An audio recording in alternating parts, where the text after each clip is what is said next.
हम यहाँ जो वर्ड प्रॉब्लम डिस्कस करने जा रहे हैं वो एक्चुअली हमारे सिलेबस के एक्सरसाइज का ही क्वेश्चन नंबर 7 है, एक्सरसाइज 1.1। तो समझते हैं कि ऐसे वर्ड प्रॉब्लम्स को कैसे सॉल्व किया जाता है। First of all let's understand the question by reading this. There is a circular path around a sports field. Soumya takes 18 minutes to drive one round of the field, while Ravi takes 12 minutes for the same. Suppose they both start at the same point and at the same time and go in the same direction. After how many minutes will they meet again at the starting point? Okay. So पहले इस question को समझते हैं. So there is a circular path, right? As it is saying, there is a circular path around the sports field. Okay. तो हमने एक circular path बना लिया. Okay. तो ये गिवन है that सोनिया इस पूरे पाथ का एक राउंड करने में 18 मिनट्स का टाइम लेती है. तो सोनिया लेती है 18 मिनट्स का टाइम. मैं यहाँ लिख रहा हूँ. ओके. नाउ ये भी गिवन है that Ravi takes 12 minutes for the same, यानी कि रवि इस पूरे पाथ का एक राउंड करने में कितना टाइम लेते हैं? 12 मिनट्स टाइम. अब हमें कहा गया कि अगर हम ये माने कि दोनों सेम पॉइंट, मान लेते हैं this is the same point, है ना, ये वो पॉइंट है उस पाथ पर जहां से दोनों स्टार्ट कर रहे हैं, दोनों सेम टाइम पर स्टार्ट करते हैं और दोनों की डायरेक्शन भी सेम है. मतलब कि मान लेते हैं उनकी डायरेक्शन इस तरह से क्लॉकवाइज रोटेशन में है, राइट? तो हमें बताना है that after how many minutes will they meet again at the starting point. तो ये वो क्वेश्चन है जो एचसीएम और एलसीएम के कॉन्सेप्ट पर बेस्ड है. देखो पहले तो क्वेश्चन पढ़ करके समझना पड़ेगा, क्योंकि वर्ड प्रॉब्लम केवल इस चैप्टर से नहीं बहुत सारे चैप्टर से मिलने वाली है. तो क्वेश्चन को पढ़ करके ये समझना पड़ेगा कि ये क्वेश्चन किस कॉन्सेप्ट पर बेस्ड है. तो अभी फिलहाल मैं आपको बता रहा हूँ कि this is the based on HCM and LCM concept. लेकिन अभी तक हमने डिसाइड नहीं किया है कि हमें एचसीएम फाइंड करना है एलसीएम, जिसे मैं आपको सिखाने वाला हूं.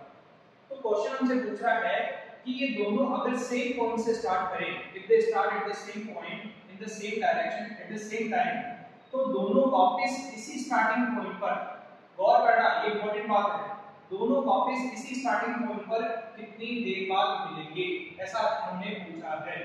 तो बेटा समझो यहां, अगर ये दोनों वापस स्टार्टिंग पॉइंट पर ही मिल रहे हैं तो इसका मतलब है कि जो टाइम लगेगा वो 18 का मल्टीपल होगा, क्योंकि हो सकता है सोनिया अपने एक राउंड करने के बाद मिले या 2 राउंड करने के बाद मिले या 3 राउंड करने के बाद मिले.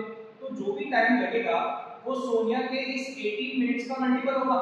सिंपल सी बात है. ऐसे ही रवि भी इसी स्टार्टिंग पॉइंट पर सोनिया से मिलने वाला है, तो वो भी अपना जो टाइम लेगा वो एक राउंड को करने वाले टाइम से मल्टीपल ही होगा. हो सकता है कि वो एक राउंड बाद मिले, हो सकता है वो 2 राउंड बाद मिले, लेकिन वो जो टाइमिंग होगा वो 12 मिनट्स का भी मल्टीपल होगा.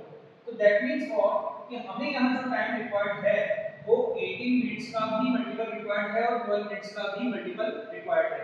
एक बात तो यहां से समझ आ गई, लेकिन आपको ये भी समझ में आ गया होगा कि मल्टीपल बोल दिया सर ने, इसका मतलब यहां तो एक ही क्वेश्चन बनती है, that's what least common multiple, क्योंकि एचसीएफ की फुल फॉर्म में तो हाईएस्ट कॉमन फैक्टर आता है.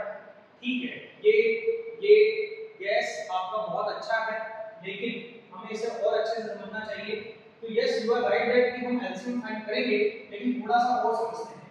तो हमने डिसाइड किया कि वो जो भी टाइम होगा वो 18 का भी मल्टीपल होगा और 12 का भी मल्टीपल होगा. मतलब हमें फाइंड करना है मल्टीपल. ये फाइनल हो चुका है. There is need to find the multiple. Multiple find करना है, दोनों का फाइंड करना है, इसका मतलब होगा कॉमन मल्टीपल. ये भी बात क्लियर है. नाउ क्योंकि क्वेश्चन बनाने वाले ने हमसे कहा कि इन दोनों को वापस कब मिलना है. देखो जब भी वापस मिलने की बात होगी तो it must be shortest time possible. वापस कब मिलना है, जैसे हम बात करते हैं कि किसी दिन हम स्कूल जाते हैं और हम अपने दोस्तों से बोलते हैं कि हम वापस कब मिलने वाले हैं, तो इसका मतलब शॉर्टेस्ट टाइम ही होगा ना कि हम एक दिन बाद मिलेंगे, राइट? दोनों अगले दिन वापस स्कूल आकर के मिलेंगे. तो this is the shortest time. मिलना तो बहुत बार है, लेकिन वापस जब मिलने की बात आती है तो it is the shortest time. यानी कि हमें यहाँ पर वो शॉर्टेस्ट, वो लीस्ट टाइम फाइंड आउट करना है जो दोनों का मल्टीपल हो. इसका मतलब यहाँ लीस्ट भी फाइंड करना है, कॉमन मल्टीपल भी फाइंड करना है। और अगर ऐसा हमें समझ आ गया तो इसका मतलब हमें क्या फाइंड करना है, हमें फाइंड करना है LCM। और हमें LCM किसका फाइंड करना होगा, 18 और 12 दोनों का फाइंड आउट करना होगा। तो हम यहाँ पर प्रॉपर प्रोसेस से जब 18 और 12 का LCM फाइंड आउट करेंगे तो वो LCM हमें पता है कितना मिलेगा, वो मिलेगा 36। ठीक है, अभी तो मैंने डायरेक्टली लिखा है लेकिन आपने समझा ही है कि LCM कैसे फाइंड आउट करते हैं, तो वो आप यहाँ पर इजीली अप्लाई करके LCM फाइंड आउट कर सकते हो। तो हमें LCM मिलेगा 36 और दैट मींस हम कह सकते हैं that they both will meet again at starting point after 36 minutes। इस तरह से आप इस क्वेश्चन का आंसर बता सकते हैं। तो बेसिकली यहाँ पर हमें सबसे पहले क्वेश्चन को पढ़ना होगा, उसे समझना होगा और फिर डिसाइड करना होगा कि हमें HCF फाइंड करना है या LCM फाइंड करना है, राइट। क्वेश्चन में कहीं पर भी ये लिखा नहीं होता है कि हमें HCF फाइंड करना है या LCM, ये हमारी खुद की ही स्किल्स होती है जो कि हमें ये डिसाइड करने के लिए मोटिवेट करती है कि हमें एक्चुअली फाइंड क्या करना है। और इसका कोई शॉर्टकट नहीं है, हमें ज़्यादा से ज़्यादा क्वेश्चंस की प्रैक्टिस करनी होगी तभी हम ये चीज़ों को समझ पाएंगे। So this is the one of example, ऐसे बहुत सारे एग्जांपल्स पॉसिबल हैं। ये एक एग्जांपल है जो आपकी एक्सरसाइज से भी रिलेटेड है, तो मैंने सोचा कि मैं वही एग्जांपल आपको सॉल्व करवा के दूं जो आपके एग्जाम में भी पॉसिबल हो सकता है। और इस एग्जांपल से आप बाकी एग्जांपल्स को भी ट्राई कर सकते हो, बाकी क्वेश्चंस को भी ट्राई कर सकते हो। तो आपने यहाँ समझा कि ऐसे क्वेश्चंस में हमें बहुत केयरफुली इंफॉर्मेशन को समझ करके ये डिड्यूस करना होता है कि हमें फाइंड क्या करना है। ये it is the main part of the answering this question, this type of question, right. क्योंकि एक बार आपका डिसीजन सही हुआ कि आपको फाइंड क्या करना है, यू नो दैट कि उसे फाइंड कैसे करते हैं, ये तो बहुत इजी होने वाला है।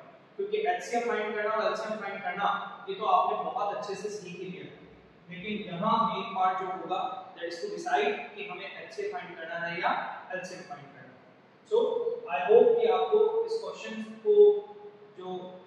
का एक्सप्लेनेशन देख करके समझ आ गया होगा कि किस तरह से